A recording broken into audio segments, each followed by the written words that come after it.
Hello बच्चों, आपका हार्दिक स्वागत है आपके अपने YouTube channel WiFi maths by Dharmveer sir पर। जैसा कि आपको पता है, क्लास 12th के लिए हम चैप्टर नंबर 9 पढ़ रहे थे। इंडेफिनेट इंटीग्रल चल रहा था हमारा, और लास्ट वीडियो में हमने शुरू किया था एक्सरसाइज 9.11 को।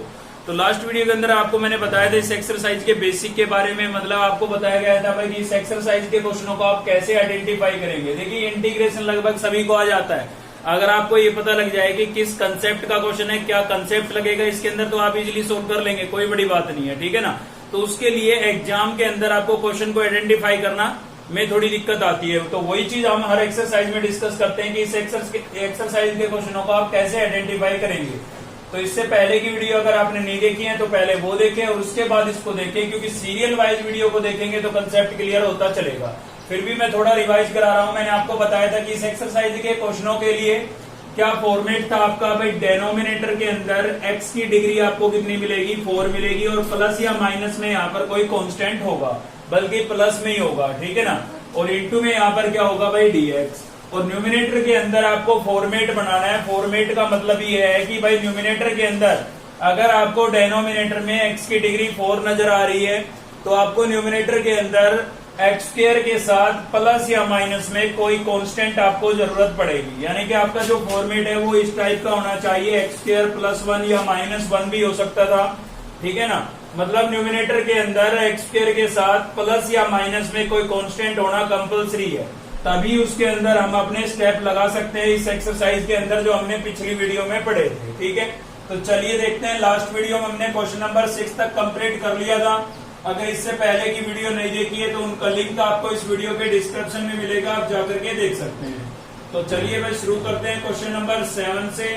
सबसे पहला काम है हमारा आई के इक्वल लेट कर लेते हैं यहाँ पर, और क्या हो जाएगा ये भाई एक्स क्यूब प्लस 1, और अपोन में क्या हो जाएगा भाई x raise to power 4 plus 1, और इंटू में क्या होगा हमारे पास dx, ठीक है। तो देखिए फॉर्मेट मैंने आपको क्या बताया कि एक्स स्क्वायर के साथ प्लस या माइनस में कोई कांस्टेंट होना चाहिए। यहाँ पर तो भाई एक्स क्यूब नजर आ रहा है, ठीक है। तो एक्स क्यूब तो हमारे फॉर्मेट के हिसाब से नहीं हो सकता, तो हम क्या करेंगे, एक्स क्यूब के अपोन में अलग से लिख देते हैं इसको, यानी कि सेपरेट डिवाइड कर देते हैं भाई। एक्स क्यूब के अपोन में अलग से लिख दिया मैंने डेनोमिनेटर को, प्लस 1 के अपोन में अलग से लिख देता हूँ, ठीक है ना। मतलब सेपरेट डिवाइड किया है और अलग अलग इंटीग्रेट भी कर दिया है, क्लियर है। तो इसके केस में तो आप देख सकते हैं ये तो आपका जो है ना क्या बन गया है, इसका तो आपको x की पावर 4 का डेरिवेटिव आपको न्यूमिनेटर में गिवन है, तो इसमें तो सीधा सब्स्टिट्यूशन मेथड लगेगा और ये हमारा इंटीग्रेट हो जाएगा। मेन मुद्दा है इस पर, तो इस पर हम बाद में बात करेंगे, पहले इसी को इंटीग्रेट कर लेते हैं भाई, ठीक है। तो चलिए क्या करते हैं, एक को I1 और दूसरे को I2 लेट कर लेते हैं। इसको हमने I1 लेट कर लिया है, प्लस उसको हम क्या लेट कर लेते हैं भाई, I2 लेट कर लेते हैं। क्वेश्चन थोड़ा लेंथी है, ध्यान से देखते रहे आप।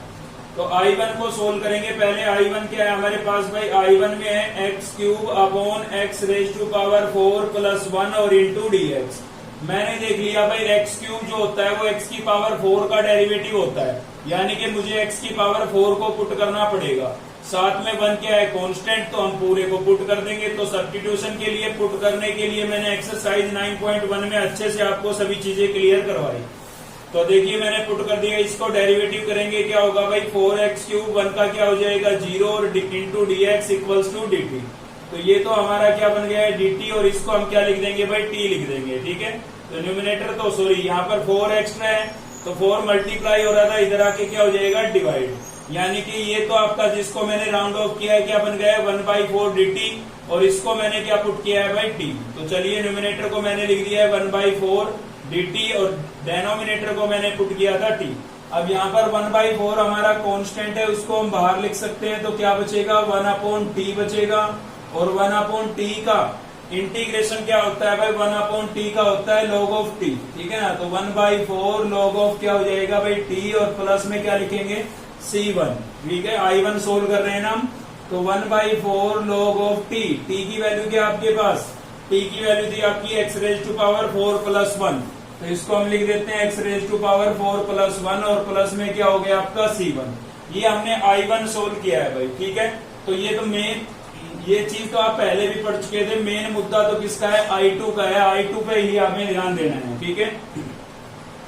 तो I2 में क्या है हमारे पास 1/x raise to power 4 plus 1 और इंटू dx। अब देखिए I1 में तो डेरिवेटिव हमें न्यूमरेटर में मिल गया था, इसलिए हमने सीधा सब्स्टिट्यूशन मेथड लगा दिया, लेकिन यहाँ पर डेरिवेटिव नहीं है। मतलब ये आपका क्वेश्चन किस फॉर्मेट का, एक्सरसाइज 9.1 का। इस टाइप के क्वेश्चन तो I1 जो हमने सोल्व किया ना, इस टाइप के तो हम पहले भी इंटीग्रेट कर चुके थे, क्योंकि इनमें डेरिवेटिव न्यूमरेटर के अंदर मिल जाता था। लेकिन यहाँ पर डेरिवेटिव न्यूमरेटर में नहीं है, एक्स क्यूब नहीं है ना, तो यहाँ पर आपको ये फॉर्मेट तैयार करना पड़ेगा। यानी कि न्यूमरेटर के अंदर आपको एक्स स्क्वायर के साथ प्लस या माइनस में कोई कांस्टेंट चाहिए। तो अगर आपने पिछली वीडियो देखी है तो उसमें हमने क्वेश्चन नंबर 6 था हमारे पास, और मैंने आपको बताया था भाई एक्स स्क्वायर होता तो हम कांस्टेंट प्लस माइनस कर लेते, लेकिन एक्स स्क्वायर भी अगर न्यूमरेटर में नहीं है तो आप पहले कांस्टेंट बनाएंगे, बाद में हम एक्स स्क्वायर लेके आएंगे, ठीक है ना। तो इसमें कांस्टेंट कितना चाहिए भाई, मैंने ये बोला कि एक्स स्क्वायर के साथ प्लस या माइनस में कोई कांस्टेंट होना चाहिए। ये कोई जरूरी नहीं है हर बार 1 हो, ठीक है ना। तो भाई कैसे पता लगेगा कि क्या कांस्टेंट चाहिए, तो उसके लिए मैंने आपको कंसेप्ट बताया था कि डेनोमिनेटर में जो कांस्टेंट दिखाई दे रहा है आप देखें वो किसका स्क्वायर होता है। तो भाई 1 तो 1 का ही स्क्वायर होता है, मतलब मुझे न्यूमरेटर में 1 चाहिए। अब आप कहेंगे कि 1 तो ऑलरेडी है, बिल्कुल है, लेकिन एक बात बताइए, जब हम इसमें प्लस एक्स स्क्वायर करेंगे और माइनस एक्स स्क्वायर करेंगे तो इस 1 को केवल मैं इन दोनों में से किसी एक के साथ ही तो लिख सकता हूँ, दूसरा एक्स स्क्वायर तो अकेला बच जाएगा, उसके साथ फॉर्मेट कहाँ बनेगा, ठीक है ना। यानी कि मुझे डबल 1 चाहिए भाई, एक इसके साथ लिख सकूं ताकि मैं एक इसके साथ लिख सकूं। डबल 1 का मतलब है 1 + 1 चाहिए, 1 + 1 कितना हो गया 2, मतलब न्यूमरेटर में मेरे को 2 चाहिए, ठीक है। तो मुझे 2 से क्या करना पड़ेगा, मल्टीप्लाई और डिवाइड। कोई रटने की बात नहीं है, क्वेश्चन खुद बताएगा क्या करना है, ठीक है ना। बस कंसेप्ट क्लियर रखें आप। तो 2 का हमें पता लग गया, मैंने 2 से मल्टीप्लाई डिवाइड कर दिया है, डेनोमिनेटर में सेम लिख देता हूँ, ठीक है। अब इस 2 को मैं कैसे लिख देता हूँ भाई, 2 को मैं लिख देता हूँ 1 + 1 लिख सकता हूँ ना। क्यों लिखा है, क्योंकि एक 1 को हम एक्स स्क्वायर के साथ लिख लेंगे और एक को माइनस एक्स स्क्वायर के साथ लिख लेंगे, ठीक है ना। और क्या हो जाएगा, x की पावर 4 + 1 और इंटू dx। तो इसके साथ एक 1, दूसरा इसके साथ, दोनों फॉर्मेट में तैयार हो जाएंगे, ठीक है। तो चलिए ऐसा कर लेते हैं, क्या होगा भाई 1/2 तो आपके पास बाहर है, क्या हो गया एक्स स्क्वायर के साथ हम प्लस का 1 लिख देते हैं, तो एक्स स्क्वायर + 1 हो गया। इस माइनस का एक्स स्क्वायर बचा है और एक प्लस का 1 बचा हुआ है, ठीक है ना। तो फर्स्ट हम कभी नेगेटिव नहीं रखते हम, और फॉर्मेट के हिसाब से भी एक्स स्क्वायर नेगेटिव नहीं होना चाहिए। तो इन दोनों के अंदर से मैं माइनस कॉमन कर लेता हूँ, माइनस कॉमन करूंगा, एक्स स्क्वायर प्लस का हो जाएगा और 1 किसका हो जाएगा भाई माइनस का। इसके अपोन में क्या है, x⁴ + 1 और इंटू dx, ठीक है। अभी हम क्या करेंगे, यहाँ पर सेपरेट डिवाइड कर लेंगे भाई, सेपरेट डिवाइड करेंगे, मतलब x² + 1 के अपोन में अलग से लिख देंगे और x² - 1 के अपोन में अलग से लिख देंगे, ठीक है ना। तो चलिए कर लेते हैं, क्या होगा 1/2 इंटीग्रेशन x² + 1 अपॉन x⁴ + 1 और इंटू dx। बीच में माइनस था तो हमने माइनस लगाया, सेपरेट डिवाइड भी कर रहा हूँ और साथ साथ अलग अलग इंटीग्रेट भी कर रहा हूँ, ठीक है ना। 1/2 बाहर था, दोनों के साथ मल्टीप्लाई में आएगा तो दोनों के साथ लिख दिया है मैंने, x² - 1 अपॉन x⁴ + 1 और इंटू dx, ठीक है। अब देखिए अक्सर हम इनको I1 I2 लेट करते थे, लेकिन इस क्वेश्चन में एक कंसेप्ट, एक टर्म एक्स्ट्रा हो गई थी, इसकी वजह से x³ की वजह से एक टर्म एक्स्ट्रा हो गई थी, तो इनको ही हमने I1 I2 लेट कर लिया। अब वहां पर ये I2 तो हम सोल्व ही कर रहे हैं, तो यहाँ पर I3 और I4 लेट कर लेते हैं। अल्फाबेट की नंबरों की कमी थोड़ी ना है हमारे पास, ठीक है ना। I2 तो ये हमारा पूरा ही है भाई, तो इसको मैं लेट कर लेता हूँ I3, और ये मेरा हो जाएगा, बीच में माइनस है तो माइनस लिख देता हूँ, ये मेरा क्या हो जाएगा I4। ये इक्वेशन नंबर हो गई सेकंड। इन दोनों को इंटीग्रेट करके पहले यहाँ पर रिप्लेस करेंगे, यहाँ से जो फाइनल रिजल्ट आएगा I2 का वो यहाँ पर, और I1 ऑलरेडी आपका आ चुका है, ठीक है ना। मतलब I2 वहां से फाइनल निकाल करके I1 ऑलरेडी है, दोनों की वैल्यू यहाँ पर रिप्लेस करेंगे तब फाइनल आंसर आएगा, ठीक है।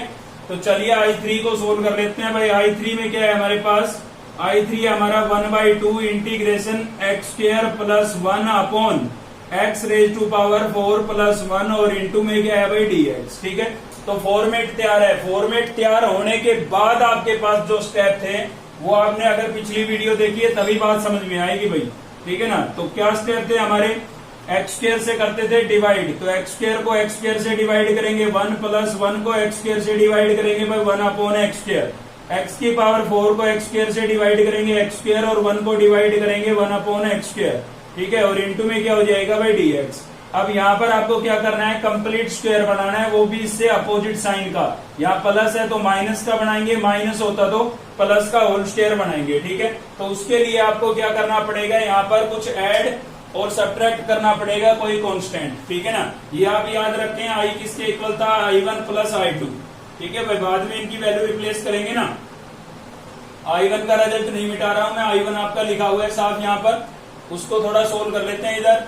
तो क्या है भाई, हमारे पास 1/2 इंटीग्रेशन कंप्लीट स्क्वायर बनाना है, कंप्लीट स्क्वायर बनाना है, इसके अंदर कोई नंबर हमें ऐड सब्ट्रैक्ट करना पड़ेगा। ये कैसे पता लगेगा कि क्या नंबर ऐड करें कि कंप्लीट स्क्वायर बन जाए। मैंने आपको बताया था भाई, यहाँ पर जो कांस्टेंट है उसको 2 से मल्टीप्लाई करके देख लेना, आपको पता लग जाएगा। यहाँ पर फिलहाल 1 है, 1 को 2 से मल्टीप्लाई करूंगा 2 आएगा, यानी कि इसके अंदर अगर मैं +2 -2 कर देता हूँ तो कंप्लीट स्क्वायर बन सकता है मेरा भाई। ठीक है, तो चलिए कर देते हैं। क्या था मेरे पास, x² + 1/x² और +2 करेंगे और माइनस ही क्या कर देंगे भाई 2 और इंटू में dx। ठीक है, तो मैंने आपको बताया था कि इससे अपोजिट साइन का होल स्क्वायर बनाना है। यहाँ पर प्लस है तो आपको माइनस का होल स्क्वायर बनाना है, तो भाई माइनस का बनाना है तो माइनस का 2 इन दोनों के साथ रख लेंगे, प्लस का बनाना होता तो प्लस के 2 को इन दोनों के साथ रख लेते। ठीक है ना, तो चलिए कर लेते हैं। क्या हो जाएगा भाई, 1/2 इंटीग्रेशन 1 + 1/x², और इन तीनों को साथ में रखते हैं x² + 1/x² और -2 को। ठीक है ना, ये कंप्लीट स्क्वायर बनेगा। इसके अलावा आपका प्लस का 2 बचा हुआ है और इंटू में क्या था हमारे पास dx। तो ये कंप्लीट स्क्वायर बन गया। किसका बन गया, अगर आप देख के बता सकते हैं बहुत अच्छी बात है, नहीं बता सकते हैं तो कैसे लिखेंगे भाई, यहाँ से x की एक पावर लिखेंगे, सॉरी प्लस नहीं लगाएंगे अभी। 1 किसका स्क्वायर होता है, 1 का, x की भी एक पावर लिखेंगे यहाँ से, और ये आपको साइन देता है तो बीच में माइनस का साइन लगेगा क्योंकि ये नेगेटिव है। ठीक है ना, क्योंकि आपको पता है भाई a + b का होल स्क्वायर हो चाहे a - b का होल स्क्वायर हो, चेंज कहाँ आता है, +2ab और -2ab में चेंज आता है। तो ये माइनस होने का मतलब a - b का होल स्क्वायर था ये। ठीक है, ये मैंने लगा दिया, होल स्क्वायर ओपन करके देखें वापिस यही आएगा। ठीक है, प्लस यहाँ पर था मेरे पास 2 और इंटू में क्या है भाई dx। ठीक है, अब क्या होता है कि इसका अपोजिट साइन का होल स्क्वायर हम इसीलिए बनाते हैं। अब इसको आप पुट करेंगे, डेरिवेटिव करेंगे ना, तो ये आएगा, इसीलिए हम अपोजिट साइन का होल स्क्वायर बनाते हैं। ठीक है ना, तो चलिए सोल्व कर लेते हैं इसको।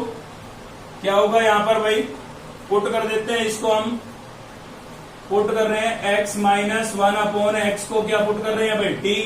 x का करेंगे कितना हो जाएगा 1, और 1/x का मैंने आपको पिछली वीडियो में याद करा दिया था। ठीक है ना, 1/x का क्या होता है -1/x², तो माइनस माइनस प्लस हो जाएगा और 1/x² और इंटू में क्या होगा dx और इक्वल्स टू क्या हो गया भाई dt। तो ये तो आपका हो गया dt और इसको लिखेंगे t। तो बाहर था हमारे पास 1/2 इंटीग्रेशन, ये हो गया हमारा dt और अपोन में इसको लिखेंगे t। तो भाई t का स्क्वायर, यहाँ पर ये 2 लिखा है, इसका भी स्क्वायर आपको बनाना पड़ेगा ताकि फॉर्मूला बन जाए। तो इस पर रूट लगा करके मैं इसका स्क्वायर लिख सकता हूँ। ठीक है, और ऊपर dt लिखी दिया है। तो ध्यान से देखें ये कौन सा रिजल्ट बन गया है, क्या फॉर्मूला लगेगा इसके अंदर भाई, तो आपका ये वाला फॉर्मूला लग जाएगा। 7 स्टैंडर्ड फॉर्म पढ़ी थी आपने एक्सरसाइज 9.4 के अंदर। ठीक है, तो उनमें से एक ये भी था आपका 1/a tan inverse x/a + c।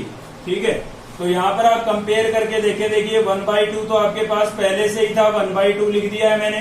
फिर 1/a आपके पास कितना है √2, तो लिखेंगे 1/√2, और फिर क्या लिखेंगे भाई tan इनवर्स x की बजाय यहाँ पर t है तो लिखेंगे t, अपॉन में a है, a आपके पास कितना है भाई √2 है तो √2, और प्लस में क्या लिखेंगे c2, क्योंकि सॉरी c3 लिखेंगे क्योंकि हम किसको सोल्व कर रहे हैं, I3 को सोल्व कर रहे हैं ना, तो इसीलिए मैंने क्या लिख दिया है c3 लिख दिया है भाई। ठीक है, अगले स्टेप में आप क्या करेंगे, 1 को 1 से मल्टीप्लाई करेंगे 1 आएगा, 2 को √2 से करेंगे तो 2√2 हो जाएगा। यहीं पर चेंज कर देता हूँ, ये 2√2। तो ये हमारे पास किसकी वैल्यू आ गई है भाई, ये I3 की वैल्यू आ गई है। ठीक है, अभी हमें सोल्व करना है I4। तो I4 कौन सा था आपका, ये I4 था। ठीक है, छोटा सा चेंज है इसलिए केवल हिंट दे देता हूँ, आप सेम खुद ट्राई कर लें, इसको कोई दिक्कत नहीं है, केवल एक छोटा सा चेंज होना है। और क्या चेंज होना है, जैसे मैंने इसको सोल्व किया ना, जो स्टेप मैंने इसमें लगाए हैं सेम आपको इसमें लगाने हैं, लेकिन इसमें प्लस का साइन था तो मैंने माइनस का होल स्क्वायर बनाया है। यहाँ पर देख सकते हैं आप, मैंने माइनस का 2 साथ में लिया था तब माइनस का होल स्क्वायर बना था। ठीक है ना। लेकिन इसमें माइनस है तो अपोजिट साइन क्या हुआ, प्लस हुआ। तो इसमें आपको प्लस का होल स्क्वायर बनाना है, यानी कि ये प्लस का 2 साथ में लेकर के होल स्क्वायर बनाना है। केवल इतना सा चेंज है, उसके बाद सेम स्टेप है, पुट करना है इसको और ऊपर का dt बन जाएगा। ठीक है, तो वो आपका I4 का रिजल्ट आ जाएगा। I3 ऑलरेडी मैंने निकाल दिया है, I3 यहाँ पर रिप्लेस करना, I4 ये फाइनल I2 होगा। I क्या था आपका I1 प्लस I2, I1 ये था और I2 का यहाँ से फाइनल रिजल्ट आ जाएगा। दोनों को ऐड करेंगे, फाइनल आंसर आ जाएगा। ठीक है, तो सेम है, जैसे मैंने I3 को सोल्व किया है सेम वैसे ही आपको I4 को करना है। ठीक है, चलिए देखते हैं नेक्स्ट क्वेश्चन। तो नेक्स्ट हम देख रहे हैं भाई क्वेश्चन नंबर 10 है हमारा। ठीक है ना, बहुत ही इंपॉर्टेंट क्वेश्चन है, बहुत ज्यादा बार रिपीट हो चुका है, बता देता हूं। ठीक है ना, तो चलिए देखते हैं भाई कैसे करेंगे इसको। I के इक्वल लेट कर लेते हैं। क्वेश्चन नंबर 8 और 9 बीच में मैंने छोड़ा है, आपको सेम वैसे ही करना है जैसे हमने 7 को किया था। थोड़े से लेंथी क्वेश्चन है, लेकिन कंसेप्ट एक बार क्लियर हो गए ना तो कुछ दम नहीं है इनके अंदर।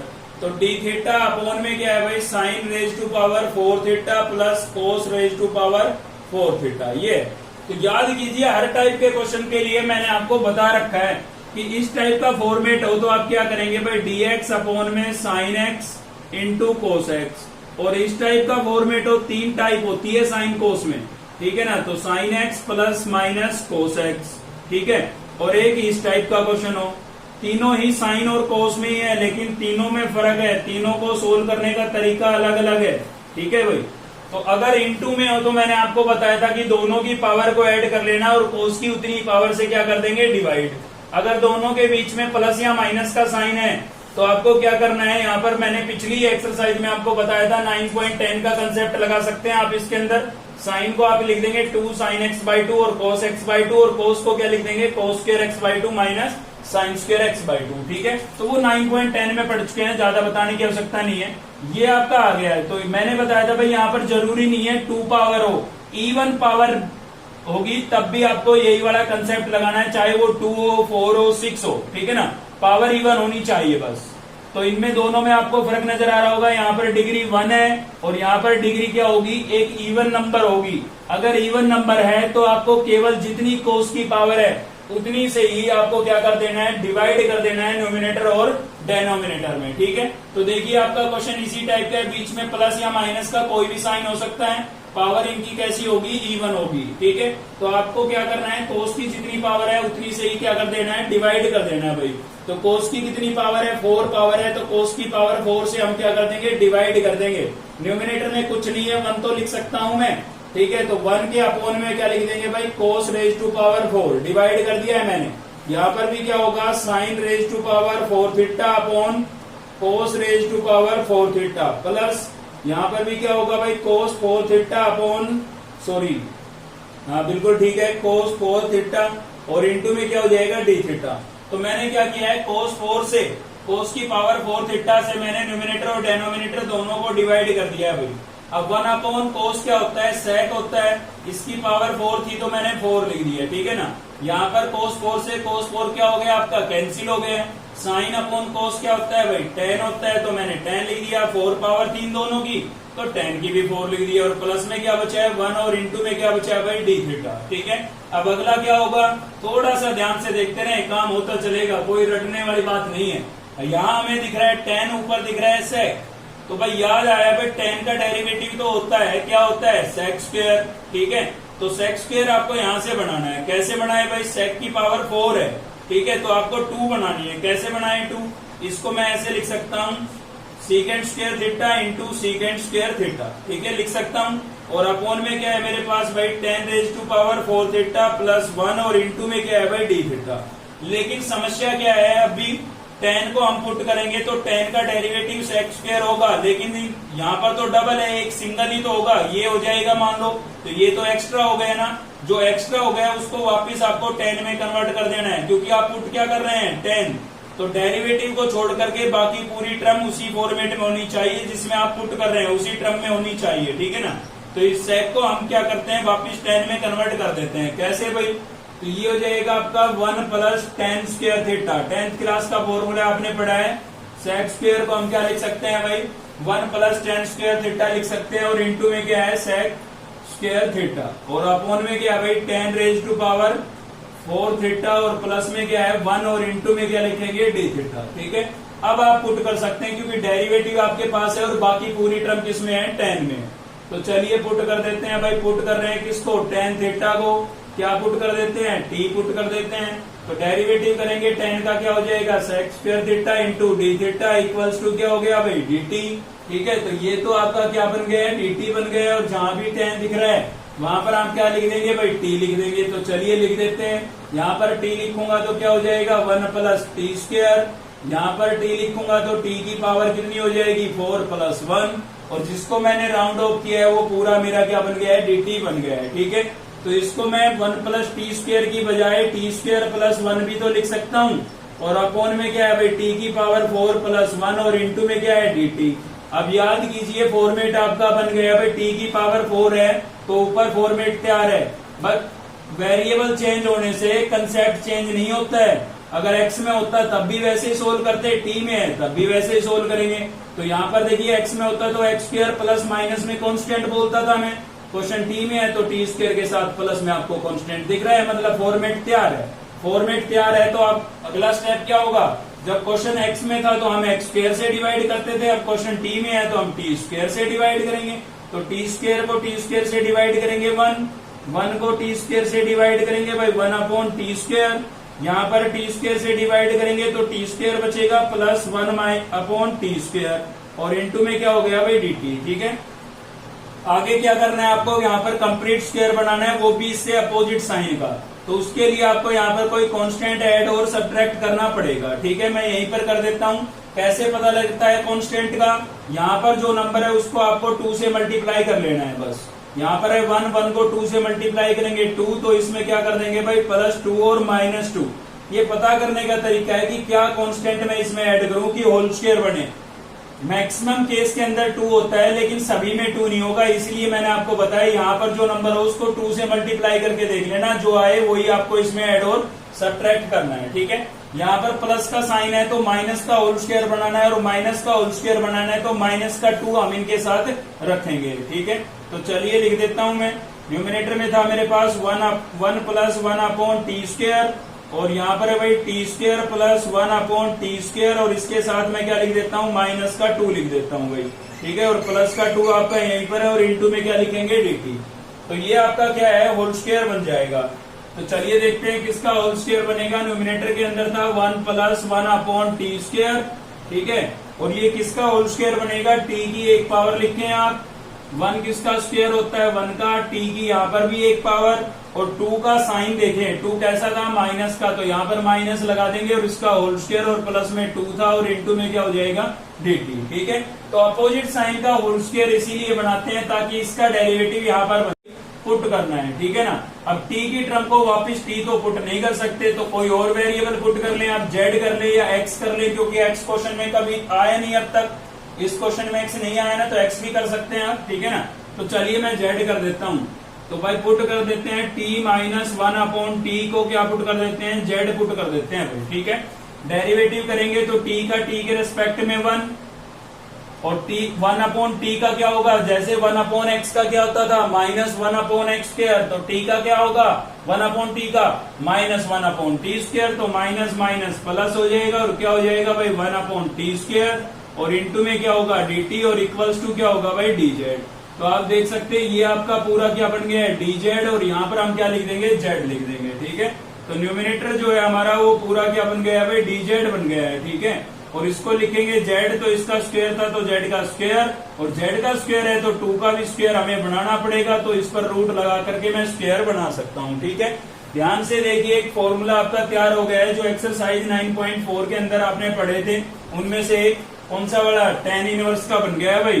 ठीक है, इंटीग्रेशन dx अपॉन क्या होता था x square plus a square equals to 1 upon a tan inverse x अपॉन a प्लस c। ठीक है, तो ये हम इसके अंदर अप्लाई कर देंगे। तो a की बजाय आपको नजर आ रहा है √2, तो आप लिखेंगे √2, तो मैंने लिख दिया है 1 अपॉन √2, फिर क्या लिखेंगे भाई tan इनवर्स, तो tan इनवर्स, फिर आपको दिख रहा है यहाँ पर x, लेकिन हमारे क्वेश्चन में है z, तो हम लिखेंगे z अपॉन a कितना है आपका √2, और प्लस में क्या लिखेंगे भाई c। ठीक है, तो यहाँ पर आप इंटीग्रेट तो ये पूरा हो गया है, लेकिन वैल्यू आपको वापस रिप्लेस करते करते कहां पर आना है, थीटा की फॉर्म में आना है, क्योंकि क्वेश्चन थीटा में था तो आंसर भी आपका थीटा की फॉर्म में ही आना चाहिए। ठीक है, तो पहले हम जेड की वैल्यू रिप्लेस करेंगे। भाई जेड की वैल्यू क्या थी आपके पास, ये रही जेड की वैल्यू, क्या है, टी माइनस 1/t। तो चलिए रिप्लेस कर देते हैं, 1/√2 था हमारे पास, tan इनवर्स, और जेड की वैल्यू में क्या रिप्लेस कर देता हूं भाई, t माइनस 1/t, और अपॉन में क्या था, √2, और प्लस में क्या है, c। ठीक है, तो इसको थोड़ा एलसीएम लेकर के सिंप्लीफाई कर लेते हैं। क्या होगा भाई, 1/√2 tan इनवर्स, एलसीएम लेंगे क्या आएगा, t आएगा, तो t मैंने एलसीएम में लिख दिया है। ठीक है, t को t से मल्टीप्लाई करूंगा, क्या हो जाएगा, t², और माइनस में क्या बचेगा, 1। √2 पहले से ही अपोन में था, तो इस एलसीएम के साथ लिख दिया है मैंने, और प्लस में क्या हो गया है, c हो गया है। ठीक है भाई, अब आपको t की वैल्यू वापस रिप्लेस करनी है, तो t आपको दिखाई दे रहा है, t की वैल्यू क्या आपके पास, tan थीटा। तो वापस आप जहां भी t दिखाई दे रहा है वहां पर आप क्या लिख देंगे भाई, tan थीटा लिख देंगे। ठीक है, तो 1/√2 tan इनवर्स, t यहाँ पर है तो t की जगह लिखेंगे tan, तो यहाँ पर हो जाएगा tan² थीटा माइनस 1/√2, यहाँ पर भी t है तो t को किससे रिप्लेस कर देंगे, tan थीटा से, और प्लस में क्या हो जाएगा, c। तो ये आपका क्या हो गया भाई, आंसर हो गया है। ठीक है, तो बहुत ही इंपॉर्टेंट क्वेश्चन था, 2 बार पुट करना पड़ा हमें इसमें, वापिस आपको रिप्लेस करते करते वहां पर आना है जहां से आप लेके चले थे। मतलब आपका क्वेश्चन थीटा की फॉर्म में था तो आंसर भी थीटा की फॉर्म में ही होना चाहिए। ठीक है ना, पहले जेड की वैल्यू रिप्लेस की, फिर टी की वैल्यू रिप्लेस किया, और फाइनल आंसर आ गया हमारा भाई। ठीक है, चलिए देखते हैं नेक्स्ट क्वेश्चन। तो नेक्स्ट हम देख रहे हैं भाई क्वेश्चन नंबर 12 है हमारा। 11 आपको सेम वैसे ही करना है जैसे मैं इसको कराऊंगा। ठीक है ना, बल्कि इससे थोड़ा इजी क्वेश्चन था इसलिए मैंने आपके लिए छोड़ दिया है। वो 12 ये थोड़ा सा कॉम्प्लिकेटेड पड़ेगा और साथ में इम्पोर्टेंट भी है। ठीक है ना, काफी बार आपका रिपीट हो चुका है ये क्वेश्चन, इसीलिए हमने ये लिया है। तो चलिए क्या करेंगे भाई, आई के इक्वल लेट कर लेते हैं। तो आई इक्वल्स टू हमारे पास क्या है भाई, √10x, और माइनस क्या है भाई, √cot x। ठीक है, तो आपको क्या करना है, देखिए एक तो मैं आपको बता देता हूँ ये क्वेश्चन दोबारा रिपीट हो रहा है, इससे पहले भी आप पढ़ चुके हैं इसको। ठीक है ना, और कहाँ पढ़ा था बता देता हूँ, एक्सरसाइज 9.2 के अंदर सब्स्टिट्यूशन मेथड से पढ़ा था वहां पर आपने इस क्वेश्चन को। ठीक है, तो वहां पर हमने इनको साइन और कोस में चेंज किया था, तब सिंप्लीफाई किया था। तो एग्जाम में अगर ये क्वेश्चन पढ़ता है तो आप दोनों में से कोई भी मेथड लगा सकते हैं। एक मैं वहां पर पढ़ा चुका हूँ आपको, ठीक है ना, यहाँ पर दूसरा यहाँ पर बता रहा हूँ। ठीक है, तो अगर आपको साइन कोस की टर्म में चेंज करके सोल्व करना है तो आपको सब्स्टिट्यूशन मेथड अप्लाई करना पड़ेगा, या फिर आप क्या करें इसके अंदर, अगर इस एक्सरसाइज के फॉर्मेट के हिसाब से करें तो क्या करना होगा भाई, यहाँ पर आपको एक tan दिख रहा है तो दूसरा क्या है, कोट। तो या तो आप tan को कोट में चेंज कर लें या कोट को tan में चेंज कर लें। तो मैं कोट को tan में चेंज कर लेता हूँ भाई। कोट क्या होता है, 1/10 होता है। कोट क्या होता है, 1/10, और कोट पर रूट था इसलिए मैंने इस पर भी रूट लगा दिया है। ठीक है ना, अब मैं क्या लूंगा इसका एलसीएम। तो एलसीएम लूंगा तो क्या होगा मेरे पास, एलसीएम हो जाएगा हमारे पास भाई √10x। एलसीएम क्या हो गया, √10x। तो √10x को √10x से मल्टीप्लाई करूंगा, होल स्क्वायर, स्क्वायर से स्क्वायर रूट कैंसिल, क्या बचेगा, खाली 10x बचेगा। इसको इससे मल्टीप्लाई करूंगा तो ये कैंसिल हो जाएगा, नोमिनेटर में 1 है, 1 बचेगा। ठीक है, अब क्वेश्चन नंबर 11 जो है उसमें खाली √cot x है, तो उसको सेम आपको पुट करके कैसे सोल्व करना है, जैसे मैं यहाँ पर पुट करूंगा। किसको पुट करूंगा भाई, मुझे समस्या किसकी वजह से है, मुझे √10 की वजह से समस्या है, इस पर रूट लगा है। ठीक है ना, तो इसको मैं पुट करूंगा यहाँ पर। तो चलिए पुट कर देते हैं किसको भाई, √10x को क्या पुट कर देते हैं, t पुट कर देते हैं भाई। ठीक है, तो रूट हटाने के लिए तो पुट किया था, तो स्क्वेयरिंग बोथ साइड करेंगे, स्क्वेयरिंग बोथ साइड करेंगे। यहाँ पर तो स्क्वेयर से स्क्वेयर रूट कैंसिल हो जाएगा, और यहाँ पर क्या हो जाएगा, t का स्क्वेयर। ठीक है, अब मैं इसका डेरिवेटिव अगर करता हूँ, सोच के देखिए एक बार, अगर मैं इसका डेरिवेटिव करता हूँ तो tan का क्या होता है भाई, sec स्क्वेयर होता है। क्या आपके पास है, अगर होता तो मैं यहीं पर इसका डेरिवेटिव कर देता, अगर मेरे पास होता तो। ठीक है ना, अक्सर बच्चे कंफ्यूज रहते हैं कि कई बार तो क्या होता है, पुट करते ही हम डेरिवेटिव कर देते हैं, कई बार क्या होता है कि थोड़ा सिंप्लीफाई करने के बाद डेरिवेटिव करते हैं। ठीक है ना, तो जब डेरिवेटिव जिस चीज का आपको गिवन होगा ना, वहीं पर जाकर के आपको करना होगा। अगर किसी का गिवन नहीं है तो x का तो हमेशा गिवन होता है, क्योंकि x का x के रेस्पेक्ट में 1 होता है, तो 1 तो आप किसी भी टर्म के इनटू में कभी भी लेट कर सकते हैं। ठीक है ना, तो भाई tan का सीकेंड स्क्वायर होता है नहीं हमारे पास, तो नहीं है तो tan को भी उधर भेज देते हैं, तो यहाँ पर बचेगा खाली x और tan इधर आएगा, किस में कन्वर्ट हो जाएगा भाई, इनवर्स में कन्वर्ट हो जाएगा। ठीक है, अब तो x बचा है, x का तो होगा बिल्कुल, x का तो कितना होता है 1 होता है, 1 तो हम इंटू में रेट कर लेंगे, कोई दिक्कत नहीं है।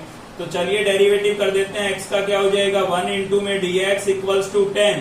tan का डेरिवेटिव क्या होता है याद कीजिए, dy dx ऑफ tan inverse x। tan inverse x क्या होता है भाई 1/1 प्लस x स्क्वायर। ठीक है, ये होता है। तो चलिए कर देते हैं भाई, tan इनवर्स का करेंगे तो 1/1 प्लस इसके एंगल का स्क्वायर। देखिए यहाँ x था इसलिए स्क्वायर लिखा है, यहाँ पर हमारा स्क्वायर तो इसका पहले ही है, स्क्वायर हम करेंगे t की पावर 4 नहीं हो जाएगी। ठीक है, और इंटू में किसका होगा t स्क्वायर का क्या हो जाएगा 2t, और इंटू में। तो भाई यहाँ तक तो हमारा ये बिल्कुल सही था, लेकिन साइन की एक छोटी सी गलती कर दी हमने, यहाँ पर प्लस था और जबकि हमने गलती से क्या लिख दिया था माइनस। ठीक है, तो साइन चेंज कर लें आप, बाकी बिल्कुल सही है, कोई दिक्कत नहीं है। चलिए सभी की वैल्यू रिप्लेस कर लेते हैं। तो वैल्यू रिप्लेस करेंगे तो क्या होगा भाई, यहाँ पर आपको tan x दिख रहा है और tan x की वैल्यू यहाँ से देखें आप। ठीक है ना, tan x की वैल्यू क्या आपके पास t स्क्वायर, तो यहाँ पर मैं t स्क्वायर लिख सकता हूँ, क्योंकि पुट करने का मतलब होता है हम अपने वेरिएबल को चेंज कर रहे हैं, तो कंप्लीटली आपका क्वेश्चन टी में नजर आना चाहिए आप। ठीक है ना, तो चलिए इसकी वैल्यू रिप्लेस कर दी है, रूट टेन एक्स क्या था आपका t था, तो यहाँ पर मैं क्या लिखूंगा भाई t लिखूंगा, और इंटू में मेरे पास क्या था dx, और dx की फाइनल वैल्यू मेरे पास क्या आई है भाई, यहाँ पर आप देख सकते हैं 1 तो इंटू में लिखना जरूरी नहीं था। ठीक है ना, तो dx की वैल्यू आपके पास क्या है 1/1 plus t raise to power 4 into dt को 2t को 1 से मल्टीप्लाई करके न्यूमिनेटर में लिख देता हूं, तो क्या हो जाएगा 2t/1 plus t raise to power 4 और इंटू dt। ठीक है, ये आपके पास dx की वैल्यू आई थी, तो t से t क्या हो जाएगा कैंसिल, 2 कांस्टेंट है बाहर निकाल देते हैं, क्या बचेगा भाई t स्क्वायर प्लस 1 अपॉन में आपके पास है 1 प्लस t की पावर 4। तो यहाँ पर मैं t की पावर 4 को पहले और 1 को बाद में लिख सकता हूँ। ठीक है, ऐसे भी लिख सकता हूँ, और इंटू में क्या लिख दिया आपने dt। तो फॉर्मेट आपका तैयार हो गया है। फर्क सिर्फ इतना है कि क्वेश्चन पहले x में होता था, अब की बार किस में बना है फॉर्मेट, t में बना है। भाई t में बना है तो t स्क्वायर से डिवाइड कर देंगे न्यूमिनेटर और डेनोमिनेटर को, तो यहाँ पर बचेगा 1, ये हो जाएगा आपका 1/t स्क्वायर। यहाँ पर भी क्या होगा भाई t स्क्वायर और प्लस 1 पे अपॉन में t स्क्वायर लिखेंगे तो 1/t स्क्वायर। ठीक है, और इंटू में क्या हो जाएगा dt। क्लियर है, तो मैंने न्यूमिनेटर और डेनोमिनेटर दोनों को t स्क्वायर से डिवाइड कर दिया है। अब हमें क्या करना है, यहाँ पर इससे अपोजिट साइन का होल स्क्वायर बनाना है भाई, इससे अपोजिट साइन का होल स्क्वायर। ठीक है, यहाँ पर प्लस है तो माइनस का होल स्क्वायर बनाना है, तो उसके लिए आपको कोई कांस्टेंट इसमें ऐड और सब्ट्रैक्ट करना पड़ेगा। तो उस कांस्टेंट को पता करने का तरीका क्या था, यहाँ पर जो नंबर है उसको आप 2 से मल्टीप्लाई कर लें, तो 1 को 2 से मल्टीप्लाई करेंगे 2, यानी कि मुझे +2 और -2 करना पड़ेगा। ठीक है, यहाँ पर है प्लस, तो मुझे माइनस का होल स्क्वायर बनाना है, इसके लिए मैं माइनस के 2 को इन दोनों टर्म के साथ लेकर के चलूंगा, तो यानी कि यहाँ से आपका होल स्क्वायर बनेगा अपोजिट साइन का, यानी कि इससे अपोजिट साइन का। ठीक है ना, तो 2 आपका एच डी है, इंटीग्रेशन क्या हो जाएगा 1 + 1/t स्क्वायर, और अपॉन में इसको मैं कैसे लिख सकता हूँ t की 1 पावर। ठीक है भाई, होल स्क्वायर बना रहे हैं, अगर आपको देख के पता लग रहा है अच्छी बात है, सीधा लिखे 1 किसका स्क्वायर होता है 1 का, और t की 1 पावर लिखें, ये आपको साइन देता है। यहाँ पर माइनस का साइन है तो बीच में किसका साइन लगा देंगे माइनस का, और कंप्लीट का क्या लिख देंगे भाई होल स्क्वायर। ओपन करके देखें वापिस यही आएगा। ठीक है, और यहाँ पर आपके पास 2 और इंटू में क्या लिखेंगे भाई dt। अब आप इसको t पुट कर लें, सॉरी t में तो क्वेश्चन ही था, z पुट कर लें, तो ये आपका पूरा dz बन जाएगा, इसीलिए हम अपोजिट साइन का होल स्क्वायर बनाते हैं भाई। ठीक है, तो चलिए इसको पुट कर देते हैं, t-1/t को क्या पुट कर देते हैं भाई z पुट कर देते हैं। ठीक है, तो t का derivative with respect to t1 1/x का क्या होता था -1/x स्क्वायर, तो 1/t का क्या हो जाएगा -1/t स्क्वायर, माइनस माइनस क्या हो गया प्लस हो गया है। ठीक है ना, और इंटू में क्या लिखेंगे भाई dt, और इक्वल्स टू क्या हो जाएगा dz।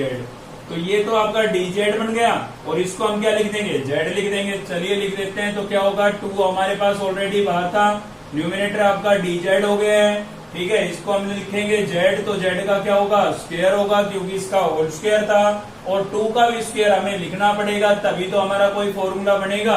तो 2 का स्क्वायर लिखने के लिए हमने उस पर रूट और उसका होल स्क्वायर लगा दिया है। ठीक है, अब याद कीजिए एक्सरसाइज 9.4 के अंदर आपने कुछ फॉर्मूले पढ़े थे, उनमें से एक आपका ये था x square plus a square. क्या होता है भाई 1/a tan inverse x/a plus सी। ठीक है ना, तो ये यहाँ पर अप्लाई हमें करना पड़ेगा। इस क्वेश्चन को देख के हमें पता लगा। तो यहाँ पर है आपके पास 2 जो ऑलरेडी था बाहर, 1/a। ए आपका कितना है भाई, ए आप देखें कितना है √2 है। ठीक है, फिर क्या है tan इनवर्स, तो tan इनवर्स, फिर आपके पास x, लेकिन हमारा वेरिएबल z है, अब तो लिखेंगे हम z, और a की वैल्यू कितनी है √2, और प्लस में क्या लिखेंगे c। ठीक है, अब देखिए इस अपोन में आपको √2 नजर आ रहा है, अगर इस 2 को हम रूट की फॉर्म में लिख दें तो एक कैंसिल नहीं हो जाएगा, मतलब इस 2 को मैं ऐसे लिख सकता हूं √2 इंटू √2। ठीक है भाई, √2 इंटू √2 वापिस क्या होगा 2 ही होगा। लिखा क्यों है, क्योंकि यहाँ पर अपोन में √2 नजर आ रहा था ताकि इससे एक कैंसिल हो जाए, और साथ ही आप z की वैल्यू भी रिप्लेस कर दें। तो z की वैल्यू क्या थी आपके पास, z की वैल्यू थी t माइनस 1/t। तो z की वैल्यू हम रिप्लेस कर देते हैं t माइनस 1/t। ठीक है, अपोन में क्या था भाई √2, और प्लस में आपके पास क्या था c। तो आप देख सकते हैं √2 से √2 क्या हो गया है, कैंसिल हो गया है। यहां से बचेगा आपका √2, और इंटू में क्या बचा है tan इनवर्स। इसमें आप एलसीएम ले ले भाई, तो एलसीएम लेंगे क्या आएगा, t आएगा, t को t से मल्टीप्लाई करेंगे क्या हो जाएगा t स्क्वायर, और t से इसको मल्टीप्लाई करेंगे तो t से t कैंसिल हो जाएगा, 1 बचेगा। ठीक है, अब देखिए √2 भी अपोन में था, ये एलसीएम भी अपोन में है, तो दोनों को साथ में लिख देते हैं, या फिर इसके अपोन में 1 ऐड करके इसका रेसिप्रोकल कर लें आप, तब भी यहीं पर आएगा, और प्लस में क्या हो गया है c। लेकिन देखिए क्वेश्चन हम कहां पर लेके चले थे, tan और cot की फॉर्म में लेके के चले थे, तो आपका जो आंसर है वो या तो tan में आना चाहिए या cot में आना चाहिए। ठीक है ना, यानी कि आपको t की वैल्यू भी वापस से रिप्लेस करनी पड़ेगी। ठीक है, तो चलिए t की वैल्यू भी वापस से रिप्लेस कर देते हैं। तो हमारे पास है भाई √2 tan इनवर्स, यहाँ पर है t स्क्वायर, और t की वैल्यू थी मेरे पास √10। तो √10 जब मैं यहाँ पर लिखूंगा तो इसके स्क्वायर से स्क्वायर रूट तो कैंसिल हो जाएगा, खाली क्या बचेगा tan माइनस 1। अपोन में क्या है भाई √2। ठीक है, अपोन में क्या है √2, और t की वैल्यू भी क्या है आपके पास √10। तो देखिए 2 पर भी रूट है और 10 पर भी रूट है, तो अलग अलग लिखने की बजाय एक साथ भी लिख सकते हैं ना, तो इसलिए मैंने 2 का भी रूट और 10 का भी रूट कॉमन लिख दिया है, और प्लस में क्या लिखेंगे भाई c। तो ये आपका हो जाएगा आंसर। ठीक है, तो इसी के साथ ये एक्सरसाइज आपकी 9.11 कंप्लीट हो गई है। 9.12 यानी कि पार्सल फ्रैक्शन हम नेक्स्ट वीडियो से शुरू करेंगे, और बहुत ही इंपॉर्टेंट टॉपिक है वो आपका। तो आज की इस वीडियो में केवल इतना ही था। अगर आपको वीडियो अच्छी लगी तो लाइक करिए, चैनल को सब्सक्राइब कर लीजिए अब तक नहीं किया है तो, साथ ही बेल आइकन को दबा लीजिए ताकि नेक्स्ट वीडियो का नोटिफिकेशन आपको मिलता रहे। थैंक यू, मिलते हैं नेक्स्ट वीडियो में।